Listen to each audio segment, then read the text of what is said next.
and welcome to Linguistics After Dark. I'm Eli. And I'm Sarah. If you've got a question about language and you want experts to answer it without having done any research whatsoever, we're your podcast.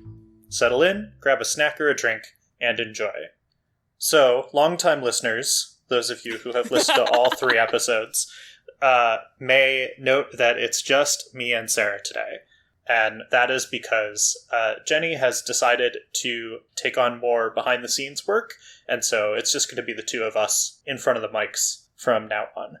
Yep, but don't worry, she's still around, and I'm sure we will still get contributions from her in post, and as she listens to us record and tells us when we say silly things. I was going to do a sometimes I can still hear her voice joke, but actually that's literally not going to be true for any of our listeners. It's true.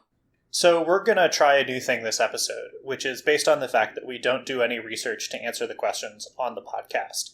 But we do research when we go to put the show notes together. And by that, I mostly mean that Sarah and Jenny do research putting the show notes together because I edit and they do the show notes.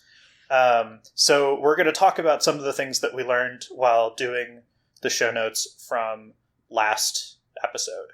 Yeah. So, first of all, I'm only giving you the highlights. You should go read the whole show notes because they're awesome. But couple things. Number one, the thing I'm most upset about is that the study about German irregular verbs that I talked about last week, I can't find it. I have no idea where it went, but I can't find it. If you have any information about this, please tell me because I'm really upset. I did learn a whole lot about what constitutes irregularity in German, and that's a whole other thing. Also, the other consonants, the ones we couldn't figure out what they're called pulmonic consonants, which just means that they come from your lungs. Well, that makes sense. Right? Like, in retrospect, should have figured that one out. I mean, I do figure, like, it would be weird for linguists to just have an unmarked category of consonants. Like, obviously they had a name, but I do like the fact that they're just like the other ones. Yeah, I'm good with that. Oh, the other thing that I'm mad about was not something that I learned in the show notes, but was something that I realized after the fact, which is that because I have that Aaron, Mary, I said too many words, merger, there's a church near somewhere that I used to live that's called All Souls Parish. And wow, that's a hardcore church. It really upset me the first time I said it out loud. Because, like, when I read it, I'm like, oh yeah, that's a different word, that's fine. And then I said it out loud and I was like, oh man, ow. Do we know if Louisiana has this merger? Oh, that's a good point because they use parish instead of county. Or yeah, like exactly. Parish instead of county. I have no idea. Maybe that's something we can look up this week. We should totally call this segment Things Sarah is Mad About once she did the show notes. Sounds good. Should we learn a language thing? We should learn a language thing. Today's language thing of the day is borrowing, and we're going to look at 2 specific kinds of borrowing. But borrowing in general is when one language takes a word or a phrase from another language. There are 2 main ways that languages borrow. One is through loanwords, and the other is through calques. And as Sarah pointed out to me, the fun thing about this is that loanword is a calque, and calque is a loanword. I learned that from Twitter, so that's not like a novel discovery of my own. That's another thing I'm mad about, frankly. But also I love it. So a loanword is when a language takes a word from another language and basically just uses that word as is, or sometimes because the phonologies aren't the same, they have to change some of the sounds in the word. But it's basically, this word is in a different language and we're going to try to do that as faithfully as possible. And a calque is when a language looks at a word that another language has and translates it part by part, or when we're talking about a phrase, word by word, into the language that is doing the borrowing. And calques are really cool because they're like stealth borrowing almost. Like they're legitimate borrowing, but it's kind of sub rosa. Nice borrowed phrase there. Yeah, exactly.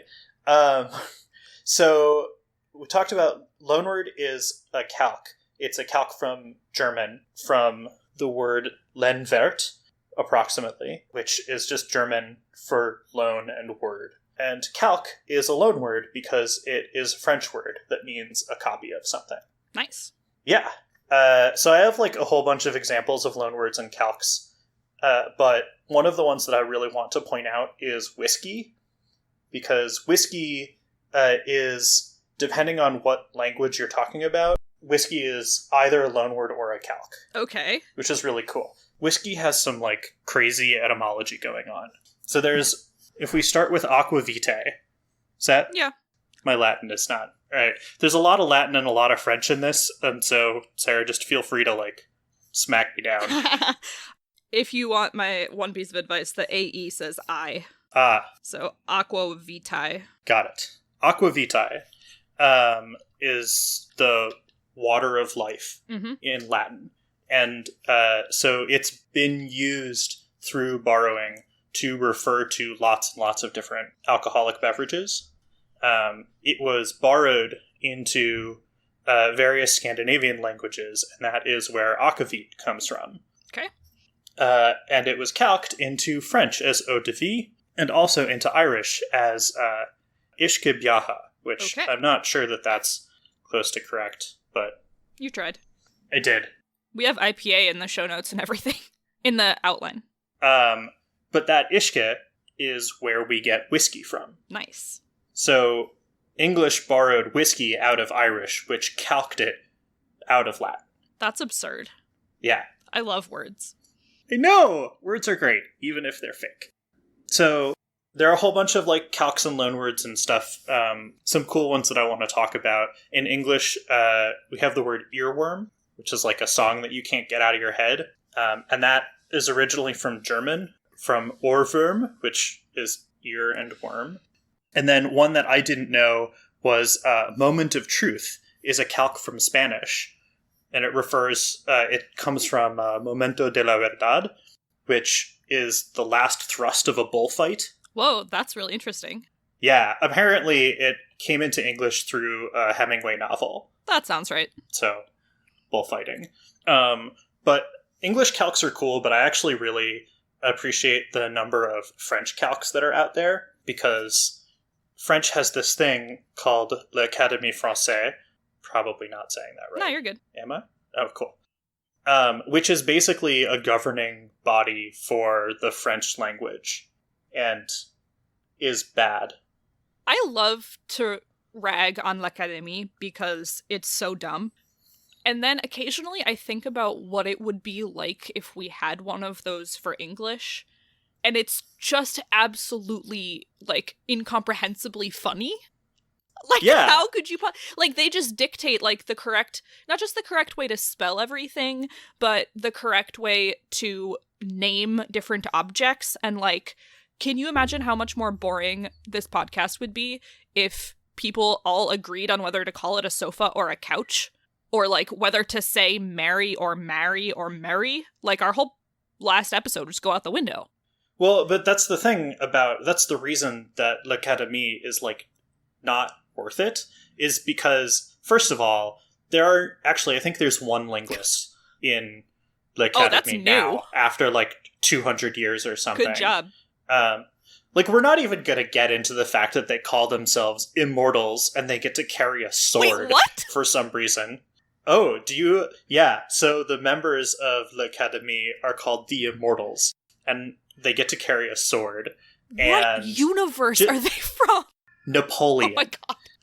Back when they thought that, like, okay, we're gonna, like, keep the French language pure, so we'll put a bunch of, like, playwrights and, like, natural history professors and stuff into...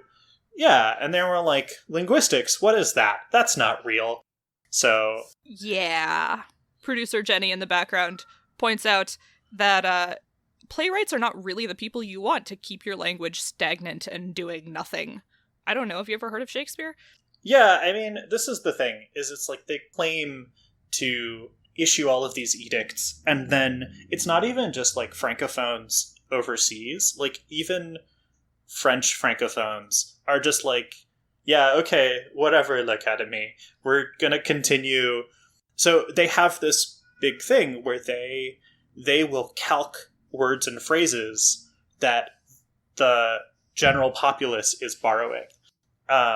And like the big one there is le weekend, which l'Académie hates.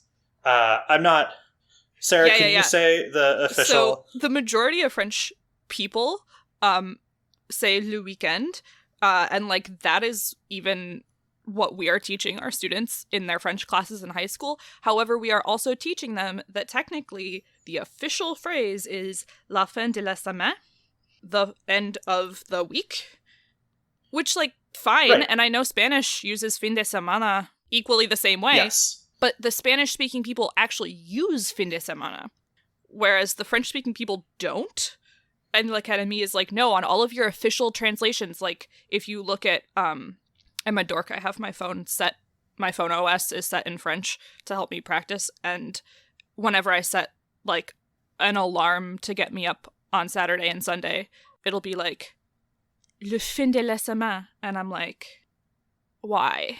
It doesn't even fit on the screen. Just say le weekend, it's fine. So this is a great example, though, of le fin de semaine, or whatever that is pronounced correctly, is a calque. It takes the parts of the word and it translates them one by one into the target language. And le weekend is a loanword. It just takes the word wholesale from the source language and shoves it into the phonotactics of the target language. Yes. I also notice that you have courriel on this list, which is a shortening of courrier électronique, which is electronic mail. So obviously courriel is email. Yeah, I love this. When they calqued it, they took the shortening. Right, also. And I thought that was super clever. I learned the word courriel just from my phone, and I didn't take it apart. I didn't know the word courrier, like mail. I was just like, oh, courriel is what I get when I open up Gmail. Like, cool, I've learned this word. And I was talking to one of my friends who is a French teacher and, like, speaks fluently and has lived in France. And I said something about, like, send me un courriel, and he was like, no one says that. And I was like, well, what am I supposed to say? He's like, an email. And I was like, oh, okay. But, like, now, because I've learned it from this l'Académie official source, like, I'm always gonna use that word and sound like a dork. It's gonna be great. So all languages do borrowing, especially languages that have, like, lots of contact with other languages. But occasionally you get people who are trying to parse out, especially in English, you get people who are trying to parse out what the language would sound like if the Norman conquest hadn't happened, or, you know, if English hadn't been an imperial language, right? And there is this cool thing that goes around every once in a while called Anglish. Yes! Anglish. And the prototypical thing of this is it's like the beginning of a physics textbook, except all of the words that are derived from languages other than Anglo-Saxon or languages that descended from Proto-Germanic are replaced by equivalents or, like, potential equivalents. And I don't think that the people who put Anglish out are like, this is how the language should be. I think they're very much like, this is cool and is a fun thing to do, which is, like, the right tack to take, because I'm sorry, like, this is what English is. It's all these things. So l'Académie is, like, the opposite of the English people. Yeah. Yes. Okay. Yeah, so l'Académie is, like, the opposite, where they are saying we want to keep the language pure and we're going to try to do that through whatever small amount of Napoleonic power we have. And then people, like, don't listen to them, but, like, the English people have the right idea, where they're like, let's explore and have fun. One of the cool things that comes out of that is so the word electron and electricity and so on comes from a Greek word that refers to the material amber, because that's where static electricity sort of first became known.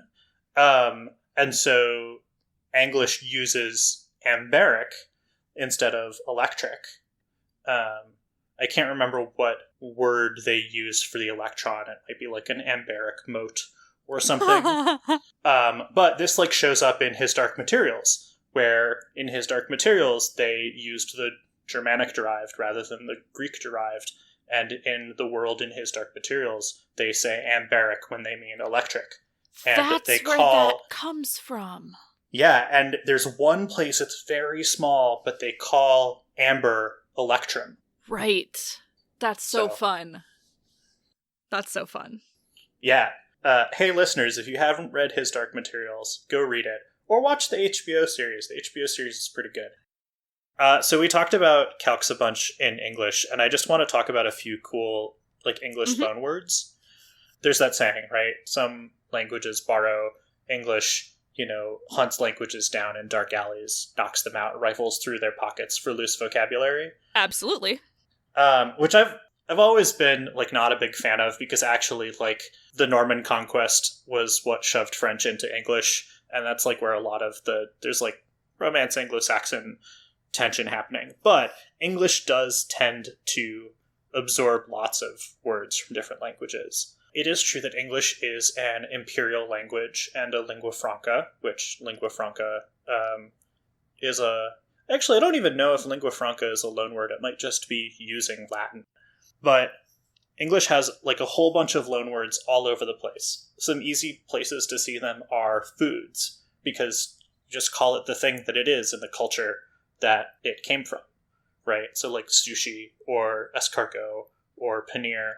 Or in America, we say gyros, and in the UK, they say doner kebab. Mm. Same thing. Gyros comes from Greece. Doner kebab comes from Turkey. There's also stuff that like got picked up thanks to World War II or the Korean War. Skosh, meaning just a little bit, is from a Japanese word, skoshi, which means just a little bit. I didn't know that word in either language. Yeah, somebody will be like, yeah, just move that a skosh to the left. Is that like scooch? It has nothing... Actually, I don't know. I don't know if it has to do with scooch. Cool, we'll look that up later. Yeah, I don't... My intuition says no, but I have been wrong before. Okay. Or like honcho, head honcho. There's Japanese word, honcho, which is like the leader of a team or a group or a squad, like a low-level leader. And that's where head honcho comes from. Nice. But there's like all kinds of, there's a lot of Yiddish in English because of vaudeville and copywriters on TV, like saying something is kosher, or saying that somebody has chutzpah, or you had to schlep to the store, or you're just going to have a little nosh. I was gonna say, I didn't realize nosh was Yiddish either. Nice. Oh, yeah. It's interesting who uses nosh as a verb and who uses it as a noun, because I have it as both. Yeah, I think I do too. Mostly as a verb, though. There are also a lot of religious terms that come from Hebrew. So, amen, or hallelujah. Jubilee comes from the Hebrew word yovel, which means a ram's horn, because you blew the shofar when it was the Jubilee year. Makes sense. And then there's stuff that comes in from Spanish, and a lot of the things that come in from Spanish come from other languages. Just like a lot of the stuff that comes in from French is ultimately from Latin. Mm-hmm. So like avocado comes to us from Spanish, where it was abogado, which meant lawyer, but that's because that's the closest word that they had to the Nahuatl word ahuacatl, which was the name for the fruit, and also the word for testicle. Great. Use your imagination. And adobe, which was borrowed from Arabic, al-tub, which means brick. Nice. So you got like multiple chains of borrowing happening here. So I have a fun story about the Spanish word for avocado. Oh, please. So there is the word lawyer, avocado, but there's also, and I don't know actually like exactly the order in which these things happened, but there's also the word aguacat. Oh, yeah. Which is used for avocado to distinguish it from the advocate or the lawyer. And someone told me a story, or I read about it online, I don't remember, about a little kid who had been eating avocado and knew the word aguacate and really loved it, and then bit into a jalapeno, which was a similar color or texture or something, and the kid obviously like spat it out or whatever, and then said, this is the fuego cat, taking the agua from aguacate, which is water, and replacing it with fuego, which is fire, because it's like an avocado but spicy. I love that. That's cute. It's so cute, and I love when kids, like, I think we talked last week about how there's a certain point at which kids can start to analyze and break down the parts of words. And so it's, like, adorable, but it's also like, hey, you're really smart, actually. You can put, like, water and fire as opposites, and you can be like, this thing has water in the name, and this thing is like it, but it's hot, so it's a fire thing. That's so cool. Brains are so cool. Brains are super cool. Yeah, we should do a thing on language play at some point. Yes. Send us your language play questions. I know someone sent in a question about, like, spoonerisms when you flip sounds that we haven't gotten to yet. Send us more things like that. Maybe we'll do a thematic episode one day. Yeah, we could do, like, spoonerisms, Pig Latin, that kind of thing. Yeah. On the topic of real language questions sent in by you, our real listeners, send us things. If you want to send us a question, you can email it to questions@linguisticsafterdark.com, either in text or as an audio recording, especially if you are asking about phonology and accent questions. We would love to hear your voice and how you pronounce things. Or you can hit us up on Twitter or Instagram or Facebook or Slack. Anywhere you can find us on the internet, we will get your questions. Everyone should send us recordings of themselves saying, Aaron, Aaron, Mary, Mary, and Mary.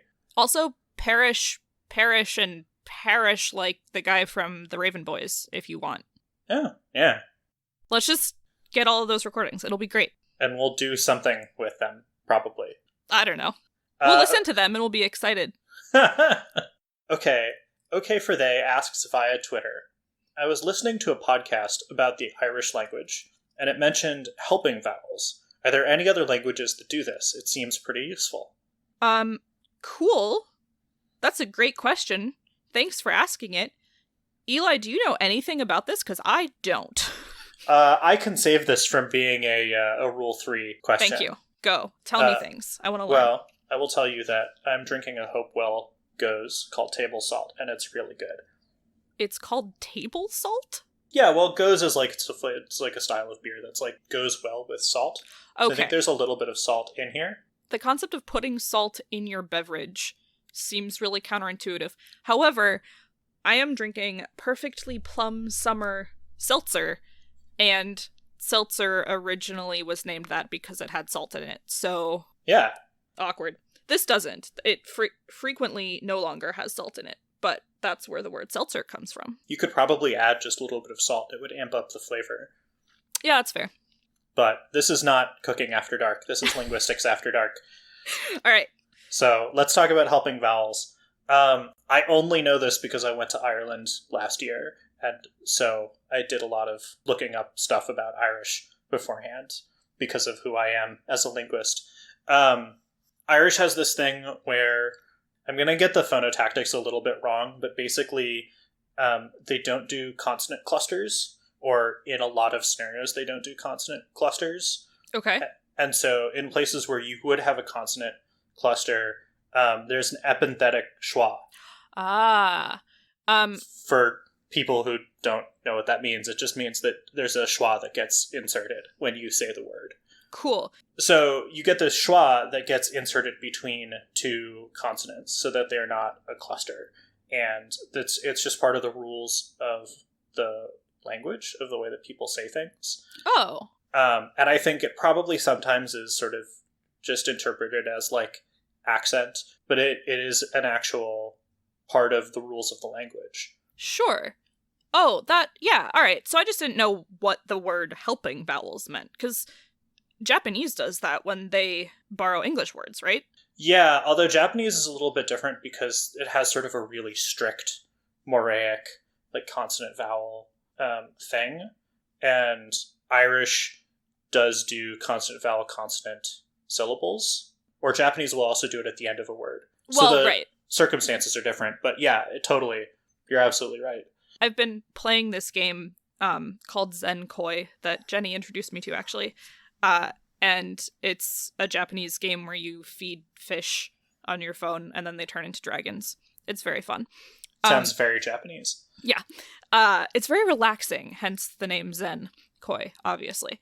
But all of the breeds of fish are Japanese names, and it's really fun when I find the ones that are obviously, I'm going to get this backward. Is it a calque or a loanword? Calque. Loanword. Loanword. Whatever. Borrowings from English, or just transliterations almost of English words. Like there was one that had polka dots on it and it was called supoto. Oh, yeah. And you say it and you're like, oh, spot. But Yep. you put in the su, because you can't say S and P back to back, and then you have the extra O on the end because you can't end it with a T. Supoto. Yeah, this shows up a lot because English has a bunch of, especially S, and then a stop, and then R, right? Yeah. We have a lot of those clusters, and so when that gets borrowed into Japanese, I think my favorite one that I learned in first year Japanese was McDonald's. So that's McDonald's. Oh my gosh. And you just it's just everywhere. Oh yeah, that's true, because like English you can start words like SPR. You could be like spring. Uh-huh. And if you wanted to say that in Japanese, you'd be like supuring. Yeah. I mean, a lot of Japanese speakers also speak English, and so the way that I was taught anyway is that those vowels get quote-unquote swallowed. Mm-hmm. And so you really they're there, but you just try to go as quickly as you can past them on the sidewalk and don't look at them. I think this is also kind of related to syllabic L and syllabic N and syllabic R. Mm-hmm. Those kinds of things. Do you want to explain what those are? Yeah, so we were actually just talking about how in English we are allowed to have syllables that start with 3 consonants in a row, depending on what consonants they are, and that's fine. And Japanese is like, nope, you get 1 consonant, parentheses, numeral 1. That's all. And English is lax enough about its consonants that we don't even require a vowel to be in the syllable at all. So we can have a word like button, and the first syllable obviously is b, which is a b and an So you have a consonant, you have a vowel. If you want to put the T at the end of but and make that the end of your syllable, great. Then you have n, which most of us would just say is n. Like, there's not an actual vowel in there, it's just n. Yeah, but, you just kind of you say but and then button. Right. And so that's something that phonologists or phoneticians, whatever, people who study sounds, call a syllabic N, because it's an N that is being a syllable all by itself with no vowel, and vowels are typically the core of syllables cross-linguistically. And English also does this with L and with R. So you can have button, you can have butter, and that is basically just an American English R by itself. In most British dialects, well, I shouldn't say most, I haven't surveyed them, but in many British dialects, they just drop that R off entirely and replace it with a vowel. So you could say butta.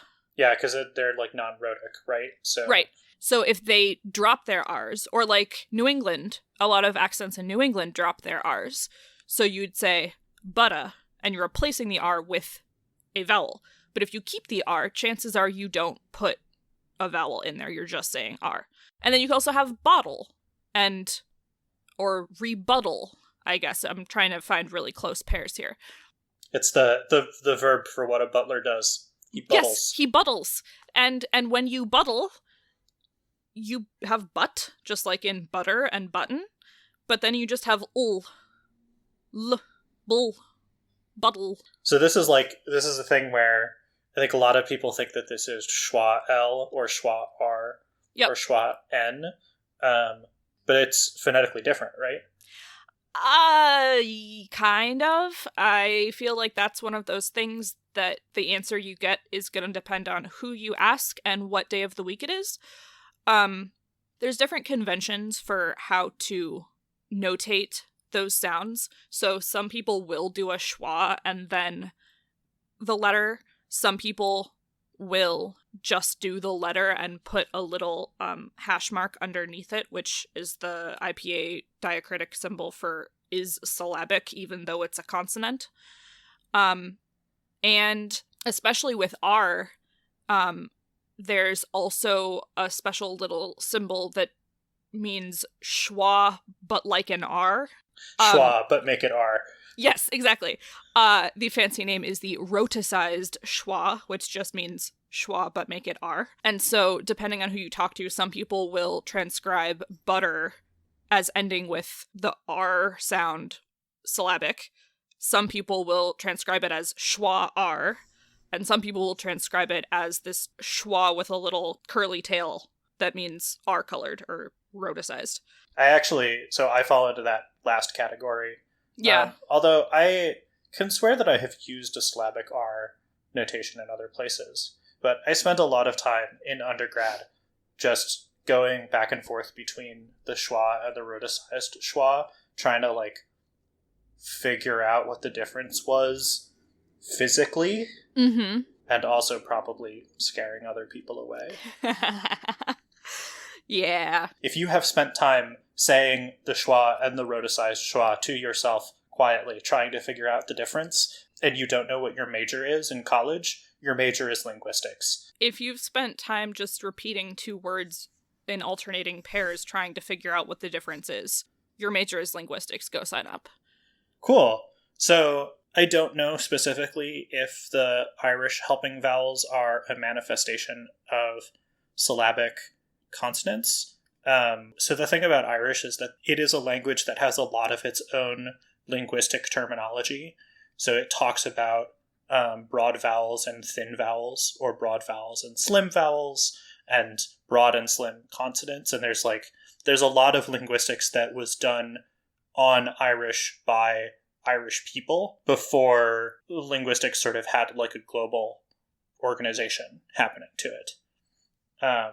And so there are a lot of names for things that happen in Irish that are not necessarily sort of what a academically trained linguist would call them. So it's kind of hard to say about does it fit in this category or does it fit in a different category? I'm just thinking now about the Irish linguists in the past being like the common French people, and then academic linguists being like l'Académie, except that academic linguists aren't jerks about it. And the Irish people are like, you say epenthetic schwa. That's nice. We say helping vowel. Right. And just if you want to study Irish, you just gotta learn their own terminology, because they're like, yes, we understand that you have words for this. We do too. Okay, bye. Yep. That's great. Yeah. Do we get swords as academic linguists? That sounds really dangerous. I'm not sure I would trust my academic linguist friends with swords. That's true. All right, shall we move on to the next question? Yes. Actually, our next question is going to kind of continue on this theme. Caitlin G asks via email, how do linguistic rules emerge? For instance, in my intro linguistics class, we're currently talking about phonotactics and how a lot of languages have specific rules as to what sounds can go where in a syllable.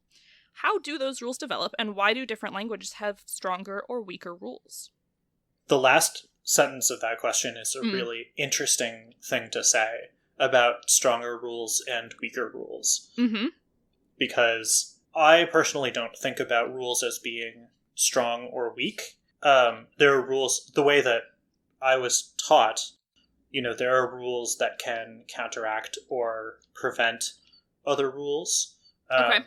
But stronger or weaker rules to me seems more like an optimality thing, like an optimality theory thing, where things can have a certain number of strikes or they are ordered in a certain way. So I'm not quite sure which thing was meant by Caitlin here, but I think there is a lot of really interesting stuff to talk about how certain kinds of phonotactics evolve and the historical linguistics implications of them. Yeah. How do these rules develop? Over time? I mean... That's cheating, but it's also true. Like, there are a lot of different ways, and some of the sort of more... some of the more famous stories are things like a king had a lisp, and that's why Castilian Spanish has a th instead of an s sound. Wait, is that really true? I don't know if it's really true, but that's a story. That's the story. Huh. Cool. But there's also, I mean, the straightforward and also unsatisfying answer to this is somebody started talking that way, and other people also started talking that way. Mm-hmm. You know, you get sound changes that happen over a period of time within a group that is basically only talking with itself or is being influenced by a group that they're newly in contact with. But it's tough to say what the motivation behind those things is. The other thing that I was just thinking of is every language has to make decisions about the things in it that it cares about. Yeah. Which we talk about languages, like as linguists, we talk about languages as if they are sentient and conscious a lot, which they're not. Languages are the way that they are because humans are the way that they are.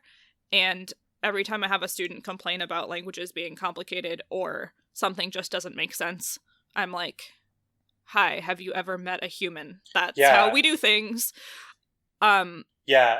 Not to like take you off track, but I think it's kind of important to keep in the back of your mind for this question, for folks who are listening, that like language is an organic, evolved thing. And just as there are evolved structures on the body that don't make sense anymore or are byproducts of other kinds of things, like keep that in mind, that language is a human thing. It's not a mathematical or like a Platonic concept. Right. I'm just going to keep thinking about l'académie all day now, but I just had this image of if language is an organic thing that grows and develops over time, it's like a tree or an animal or something. And I just had this image of l'académie d'arbres, the Academy of Trees, and someone just showing up to the tree in your front yard and being like, no, that's not what leaves look like. Oh man, l'Académie is the HOA of Francophones. Yes. The homeowners association, the tongue owners association. Nope, we're done. Nope. Okay, anyway. But yeah, so like languages evolve and grow like a tree does and like animals do and like humans do. And sometimes, like Eli said, the reason that something happens is because someone did it and then kept doing it, and other people imitated them for whatever reason, whether because they're the king and you want to respect the king, or because you're like that 7th grader who sees that their friend has changed their handwriting and is now dotting all their I's with circles instead of dots, and that's really cool, so I'm gonna dot my I's with circles, or I'm just gonna not dot my I's at all and look really hipster, or like whatever. People talk and imitate each other's speech in the same way. But also, when we think about the way that humans learn languages and develop languages, right? Because, like, there's a direction or a understanding by which, you know, English or French or whatever language exists in the world right now. And if you take an infant who was born 5 seconds ago, they can acquire that language and they can learn that language.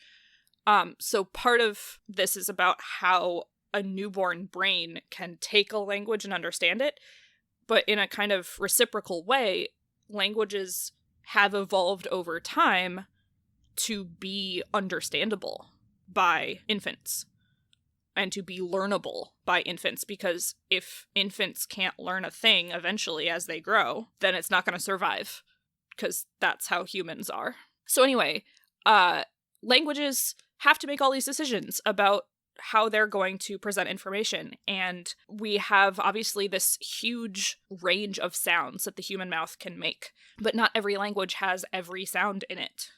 every language has had to choose which sounds they care about. And some languages, English has so many sounds.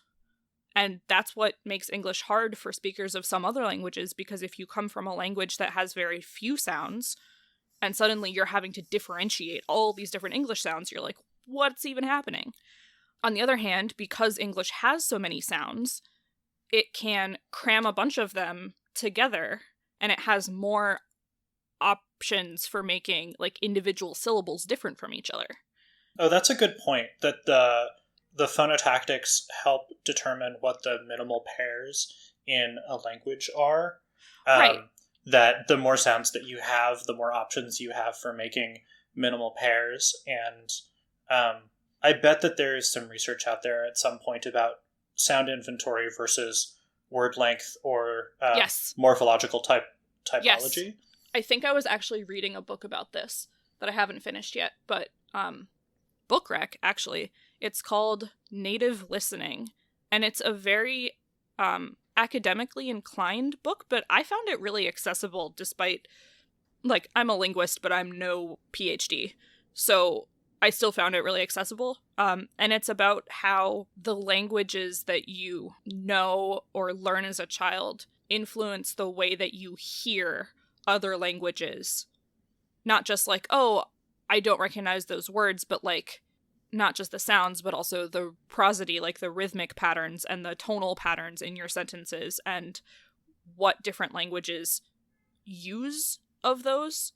Yeah, you see this sometimes when people are learning languages that have similar sound inventories, but very different prosody. Yeah. Like Spanish and Japanese is a good comparison because they actually have very similar phonetic inventories, but the stress patterns are all different. And especially in America, people are much more used to a Spanish stress pattern. And so you get a lot of Americans who speak Japanese, but the words have Spanish stress patterns. That's so interesting. The other thing, because I'm thinking about it, the one study that I remember from the part of that book that I've already read was about Spanish, I think, and Dutch and English, and how Dutch has, and I'm gonna have to go look this all up later because I don't fully remember, but if I recall correctly, Dutch has a very static stress pattern within words, so it's not variable. Spanish and English both have somewhat variable stress patterns, and that means that English and Spanish speakers, when learning each other's languages, are already clued in to listen for that change in stress, and it might indicate a change in meaning. Like, interesting. Like rebel versus rebel. Whereas Dutch speakers who don't have that sort of alternating stress pattern don't pick up on it in English or Spanish nearly as quickly, if at all, when they're first encountering it. And part of the study was they did a thing where the people would listen to a word or part of a word, and they'd be looking at like an array of pictures. And they did an eye tracking thing, so they saw where your eyes went to first when you heard the part of the word. And they used, for example, October and octopus, which have the same first two syllables, and importantly, the same first syllable with the same vowel. There's no vowel reduction, like octopus sometimes gets reduced to a schwa in the middle. But October, the emphasis is on the toe, and octopus, it's on the ok. And if you just say oct or oct, English speakers were much faster to pick the right picture. Oh, that's an cool. octopus or a calendar. And Dutch speakers who spoke English were 50-50. Or something like that. Anyway, the point I was trying to make is that different languages are going to have different constraints on what their syllables can be based on what other constraints have developed in the language.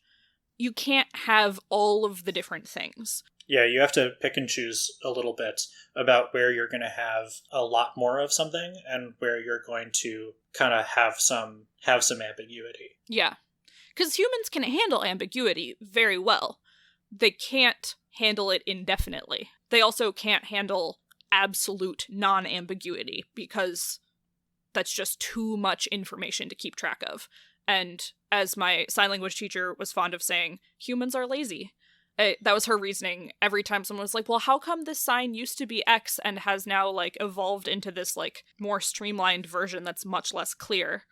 And she was like, because we're lazy and no one wants to, like, make 5 gestures when you can make one that clearly says the same thing. That reminds me, actually, I was going to talk about this, but that's a really good segue into one of the most common historical sound changes, which is lenition or softening. Mm-hmm. Mm-hmm. There's a chart, we'll find it, we'll put it in the show notes, of a bunch of different phonemes and sort of what direction they tend to go. And you can see that sounds tend to soften over time in terms of historical change. And it doesn't always happen. There are all kinds of other changes. But my guess is that sign language process is similar to absolutely. lenition. And this is one of the sort of pet peeve things, which is like, it is speakers being lazy, but it's not people being lazy. It's the vocal apparatus being lazy. And that's actually what I was going to say is she would joke and it would be like, because we're lazy, but it wasn't in like a, ugh, humans are so lazy, why don't we say it the right way anymore kind of way. It was humans are lazy, humans are economical. Yes. Like, economical is a much better way to put that. Right. Like, your brain has so much information to process all the time. And so when it comes to the possibilities of language, this is why infants have the capability to distinguish between every single possible sound and every single possible, like, syntax thing and every single possible everything. And they learn pretty quickly, like within a year, which sound patterns matter, and they get rid of the rest of them. And they will learn this even if you did not intend them to learn this, and that's where Creole languages come from. Mm-hmm. If you have two cultures that meet and they trade and they interact, and eventually, they're going to shack up together. In the immortal words of my morphology professor, Rand Valentine, you sell enough fish together, eventually you're going to have a kid. Amazing.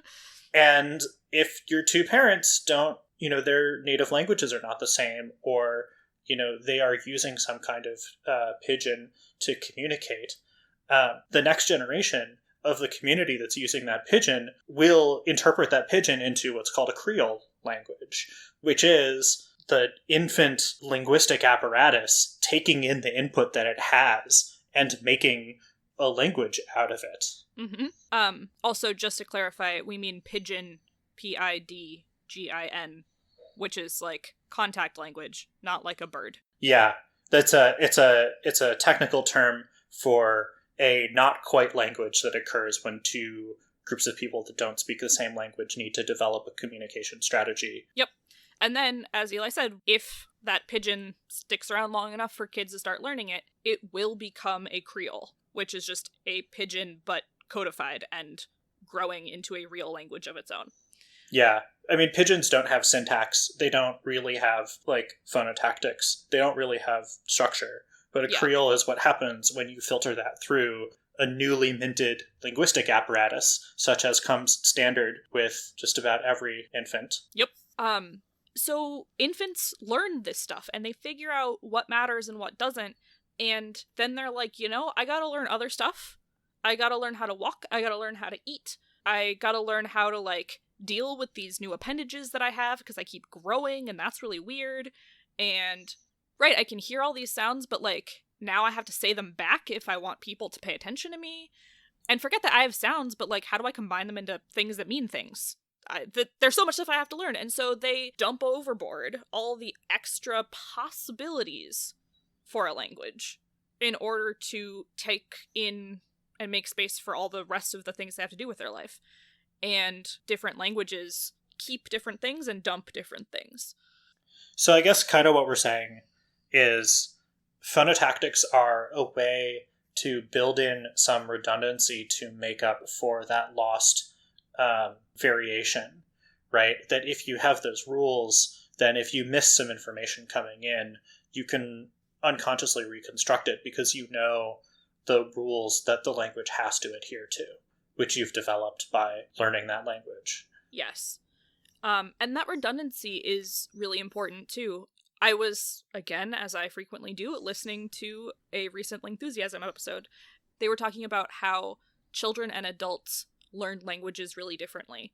And it's not just because of like that magical window when you can hear all the sounds and all that stuff, but because adults have already filtered out a lot of this stuff. And so when you have extra rules like gender agreement or number agreement between nouns and adjectives, or like why do my verbs have to have an S on the end if it's a singular person doing something instead of multiple people doing something, and adults learning new languages find those types of constraints really confusing because it's very easy to mess them up. But children love those kind of constraints, because that means if I didn't hear the subject of the sentence but I hear you say walks, I know it's only one person. So I can like look at the context around me and be like, oh, you must mean dad because he's the one over there, or things like that. So that's another part of it. So the actual question, which is like, how do these rules develop? The answer is arbitrarily. And like at the base level, there's a lot about language that is just arbitrary or evolved because that is the path that it took.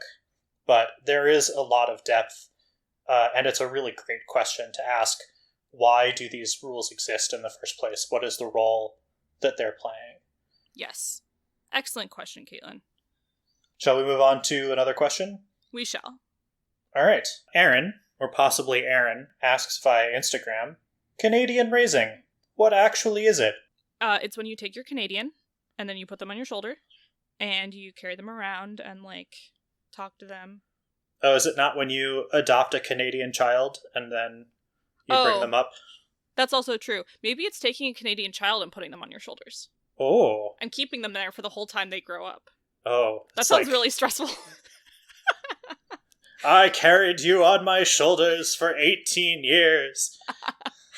It's Canadian raising it's the difference between eh and eh. Okay. But no, more seriously. Canadian raising is a really interesting phonological process, which has to do with vowels. And it's called Canadian raising because compared to whatever definition of standard US English accent you want to use, Canadians do this. However, also people in Minnesota do this, and also people all over the North of America do this, and also people in other parts of America do this. They just don't know it. So what you're saying is the Canadians have invaded the US, and they're living among us, changing our vowels. Sure. I don't want to promise that it went that direction and that we didn't just steal them, but that is a thing that we would do. Honestly, I could see it both ways. Anyway, so. I'm gonna do my best to explain how this works visually. Perfect for a podcast. I know. Bear with me, and if you get lost, check the show notes or check our fancy Instagram highlight story for episode 4, and I will definitely put this chart there. Grizzly bear with you? What? Canadian raising. I'm so confused. You said bear with me. Oh. So, you know. Oh boy, okay. I'm gonna do my best to explain visually this vowel space and this vowel chart, and if you get lost, check the show notes, check our Instagram story highlight for episode 4, and I will put the chart in there as well. So this is a shape that someone, maybe Eli, told me they've heard called the shopping cart of vowels. That sounds like a thing I would say. So, picture like your typical, at least North American shopping cart, grocery cart, and there's like the pretty vertical part next to the handle, and then there's like the slanted part out toward the front. And that is the shape, if you also include like parallel top and bottom lines connecting those two things. That's the shape that we have kind of decided is the vowel space. And it kind of also represents the shape of your mouth, where like your throat is the vertical back part, and your bottom teeth are farther in than your top teeth, and that's how you get that slanty bit at the front. And this is one of the reasons why we like to say that all vowels are the same vowel, because with consonants, we can be like, yes, there's a really definitive place of articulation. If you make a t sound or a th sound, you're absolutely using your teeth. And if you make a k sound, you're definitely not using your teeth. So those are really distinct. Whereas vowels are all made in your open mouth without touching your tongue to anything. It just kind of matters how open your mouth is and how you put your tongue in your mouth while you make the ah sound. It's kind of like, I've heard it described as like a color map, right? When you're like selecting a color on the computer, like you see the entire spectrum and it's like very bright at the top and very desaturated at the bottom, and like red is on one end and purple is on the other. And you like, there are very different greens, like there's a whole spectrum of greens to pick from. And like, by the time that you are at orange, you are very obviously not in green anymore. But if you had to pick a point where it stopped being green, you couldn't do that. Yes, that's an awesome example. The other thing I was thinking of is like a trombone. Like, yeah, if you just have ever seen someone like hold the trombone closed and play a sound and then just let the slide go out and it's like, meow. And you're like, at what point did any of those notes change? I don't know. So that's good. Consonants are like a trumpet or another like valved brass instrument, and vowels are like a trombone. Yes. So, as I said previously, English has a ton of sounds. So many sounds. I don't know why English is so selfish with the sounds. I'm sure there's something else we're being really stingy on, but we have so many sounds. And we have some number that I don't remember of individual vowel sounds, and we think it's 5 casually because we're like, oh yeah, A, E, I, O, U, and then you're like, and sometimes Y, and there's the long and short versions, and sometimes there's an R on them, and oh, what do I do about ow? That's not a letter. And you're like, ah, crap, we have a lot of vowels.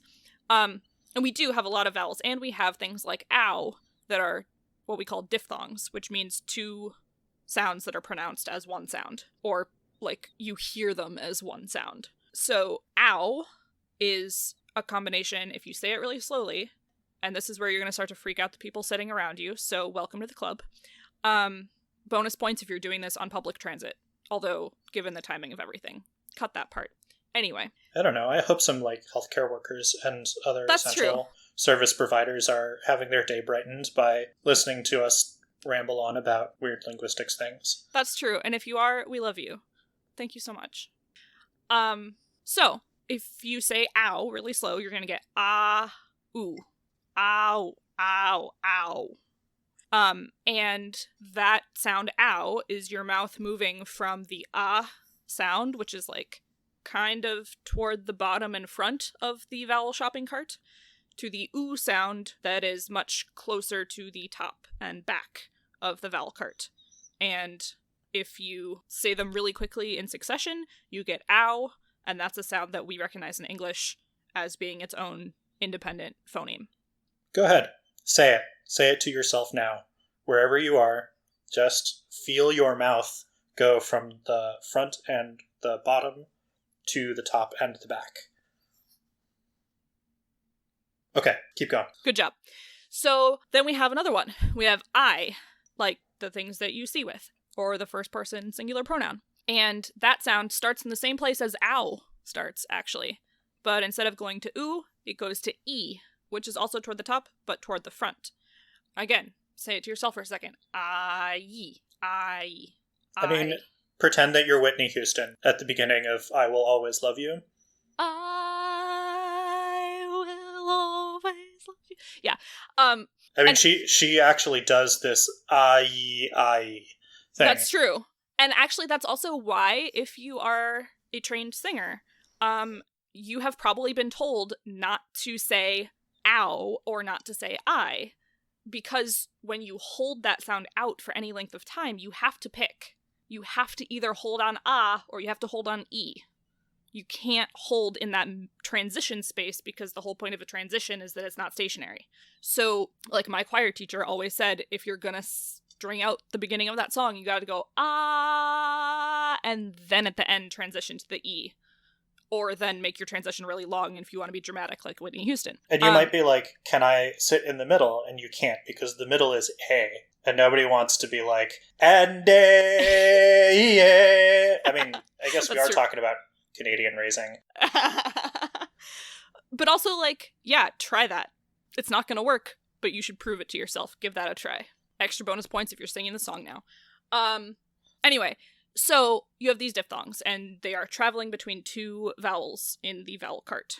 And the whole point of Canadian raising is that their vowels, overall, don't start out, either their diphthongs don't start out as low, or some of their single vowels, which are fancily called monophthongs, aren't as low as typical American vowels are either. So one of the ways that Americans like to make fun of Canadians, usually in a loving way, is to imitate them, and people don't realize that what they're trying to imitate is this Canadian raising, but Americans hear Canadians say the word about, as in, like, I'm reading a book about dogs, as a boot. And then you'll be like, oh yeah, I was ootin' a boot. And then Canadians will be like, you're gross, stop talking. Don't say that. And they'll be like, no, Americans are all about. What do you mean about? That's like not a sound. And the real issue is that when Canadians say this word, they don't start all the way down at ah. They start, very close to the middle of the vowel space, probably still a bit toward the front, but much higher. So like in the kind of second out of 3 tiers, if you will, in the vowel space. So we call it Canadian raising because Americans start down in ah, Canadians start up in and so they'll say about, out, out. And to be clear, we're talking about the word about has that ow diphthong in the middle of it. So we're talking about the first of those sounds doesn't start as low. Exactly. And that one in particular is very noticeable to Americans because many Americans don't make the out sound or the o, they say ow. And so what pisses people off when you start to have this teasing is that because Americans are unused to hearing that sound start higher, they hear it only as the oo, only as the ending sound. And so they go, oh, Canadians say a boot. And then Canadians are like, no, obviously we don't say a boot. It's a diphthong. There's a second sound in there. You say it wrong. You say out, out. Like you start so low. Like what's wrong with you? And of course, most people don't have the linguistic terminology to actually describe this, so they just yell at each other. Which is also a thing linguists do, so don't worry. But that's the basics of it. The interesting part is that it's not just that diphthong, and it's not just that word. Like I was saying before, people from Minnesota also raise a lot of their vowels. That O, when we make fun of people from Minnesota, is just the same O that we would say, but higher. O instead of O. Actually, technically O is a diphthong also. It starts at O and goes to oo. Yeah. And so they start, Minnesota, yeah, they start with a higher version of O. And then that's what we make fun of. O, by the way, is about halfway up and in the back. Yes. So if you're trying to figure out, you're saying O, and you're trying to figure out how to make that a little higher, take the beginning of your O and make it just a little more oo-like. Mm-hmm. But not all the way, because that's how you get to Minnesota. Minnesota, yes. So the other one that is really interesting, and that when I learned about Canadian raising in college, I was like, oh, this explains something that I had observed previously as a high schooler, but had no way of explaining. And that was that my friend, usually when she was being really casual, but when we separated from each other and headed home after school, she would say bite, and I was like, huh, I say bye. And I couldn't figure out why we were saying it differently. Also, what's the auditory equivalent of eagle-eyed? Sharp-eared? Sharp-eared? Shark-eared? Sharp-eared. Sure. I think. We'll go with that. Shark-eared listeners. No, sharp with a P. Sharp with a P, great. Sharp-eared. I like though that you took the mold of eagle-eyed and you were like, well, it has to be another animal. Well, right? Sharks are known for having good ears. I was like, are they actually? Anyway, sharp-eared, keen listeners. may notice that I have a lot of raised vowels in my speech, and I don't know why. I think it happened when I moved to New England, but, like, it might be in the outtakes later, I don't know, but I actually messed up saying a boot the first time, because I just actually say a boat most of the time, despite never having lived in Canada or Minnesota. And I don't live quite up enough in the Midwest to have raising myself. Yeah. But I got it somewhere, and it's really strange. My whole vowel inventory is a mess. Anyway. It's okay, they're all the same vowel. It's true, they are. So my friend was saying bye, and I was saying bye, and I was like, I understand that that's the same word, but it's definitely not the same sound. Like, what is she doing? And then I found out in college, in one of my phonology classes, phonetics, I don't know, in one of those sound classes, that the sound I, like I said, is a diphthong. And you can either start it down at like ow, I, or you can start it at like out, and you can say I. And we parse it as the same sound because, based on one of the phonotactic rules of English, it is the same sound. What bothers Americans about the way that Canadians use both of these raised sounds is that they don't use the lowered sounds in specific instances where Americans do. Americans raise those sounds in a lot of words, but they don't raise them in about and ride, and Canadians do raise them in those, and that's what bugs people. The I sound typically in American English only shows up when the sound after it is voiceless. So like a K or a T or a P. So we've talked a little bit about minimal pairs, which are two words that are almost exactly the same, except for ideally one single sound. And the fact that that sound separates two words tells you that both of those sounds mean something and matter. So in English, you can bite something. You can have a bite of food, and you can bide your time. And we spell those almost exactly the same, except for the T and the D, and we hear them as basically rhyming, but they don't. Bite has that raised I, and bide has I. And that follows a really reliable pattern. You can write a paper, but ride a bike. Bike is also raised. When there's no consonant after it, we keep it low. So we say buy and fly and try. And what was bothering me about my friend's speech was that she was raising it even though there was nothing afterward to tell her to do that. And I couldn't figure out why. And then I learned, and I was like, whoa, that explains everything. That's so cool. And now it's something that I say. I will say bye, especially when I'm trying to be, like, silly or casual, because people will understand it, but it's, like, funny, because it's not what you expect.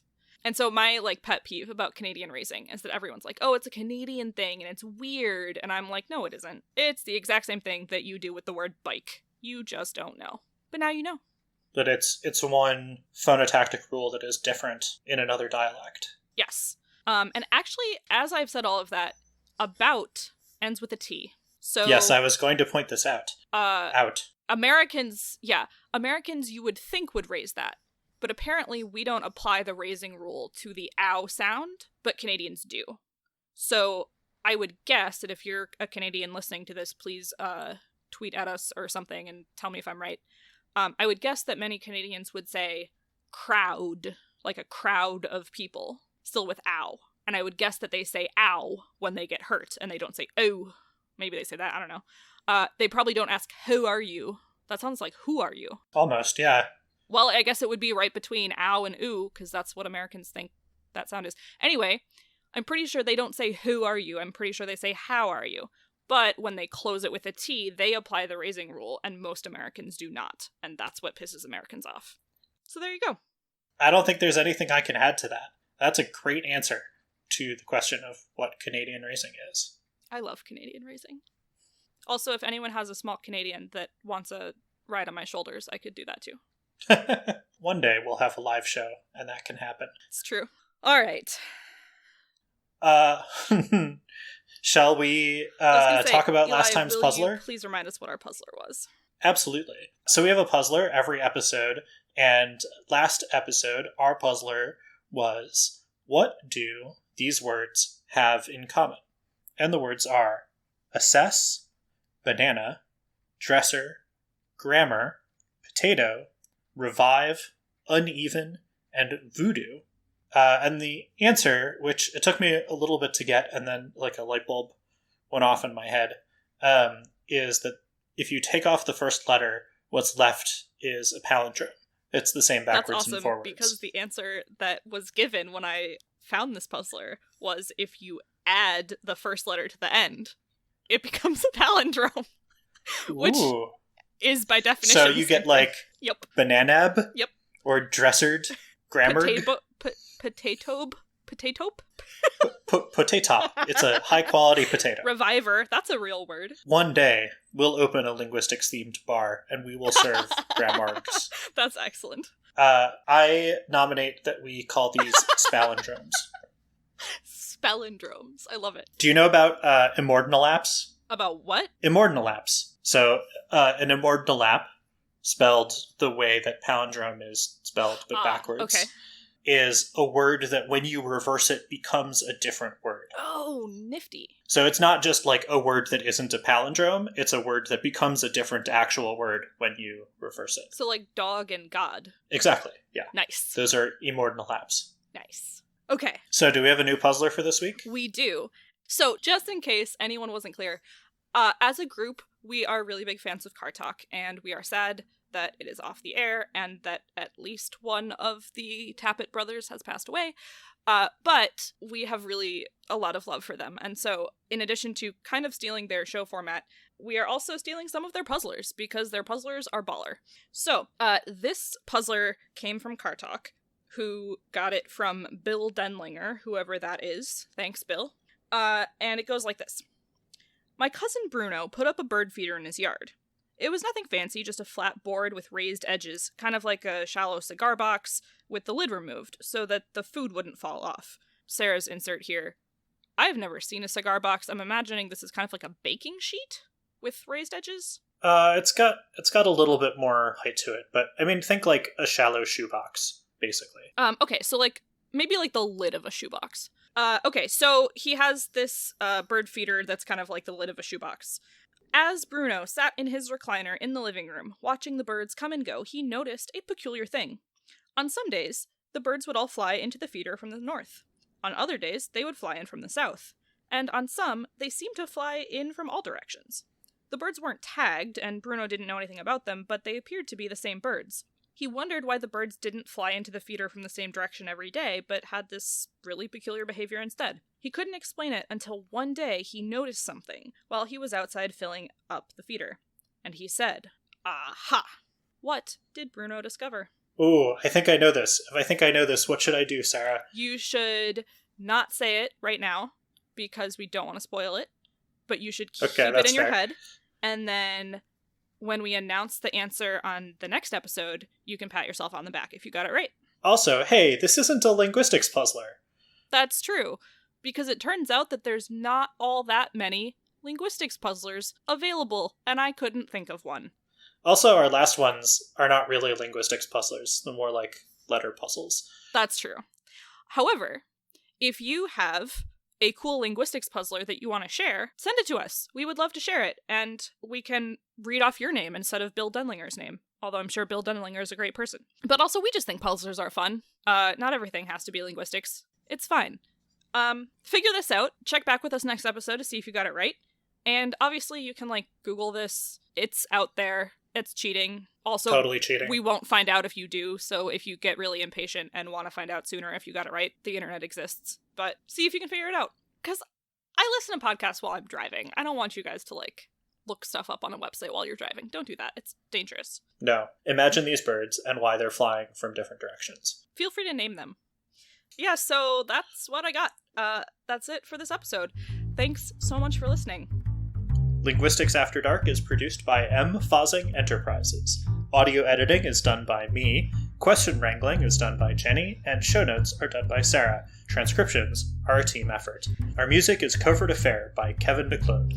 Our show is entirely listener-supported. You can help us by visiting patreon.com/mfozzing, which is EMFOZZING. and by telling your friends about us. Big shout out today to our patrons because I have a new microphone, and Eli's gonna have a new microphone as soon as it gets mailed to him, which is happening at a time in the future. But this is so cool. I hope that my sound quality is better than it has been, and I get to make fun sounds like by accidentally hitting my mic with my fingers. I gotta learn to gesture differently while I talk now. It's a problem. Anyway, you guys are great, and the people who rate us on iTunes and whatever other podcast services have ratings are also really great, and that helps us out so much and gets other people to hear us, so thank you so much. Today we want to say thanks to these awesome patrons: Bex, Inga, Mitch, Dre, Brighton, Jeff, Rachel, and Dash. We also want to thank Electrique, Caleb1, and Genie2, although Caleb1 has a numeral 1 and Genie2 is TOO, tricky there, for leaving us reviews on iTunes. Thank you all so much. Find our episodes and show notes online at linguisticsafterdark.com and on all your favorite podcast directories. And send us your questions, text or audio, to questions@linguisticsafterdark.com, or you can tweet them to us at LXADpodcast, or you can find us on Facebook or Instagram, also at LXADpodcast. And until next time, if you weren't consciously aware of your tongue in your mouth, now you are.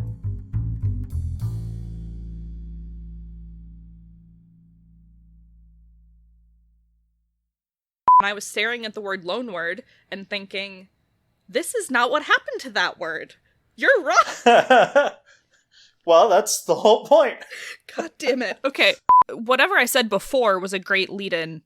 I think you're just going to have to pull it and put it where it now. Oh my god. Actually, I don't even know if lingua franca is a loanword. It might just be using French. Latin.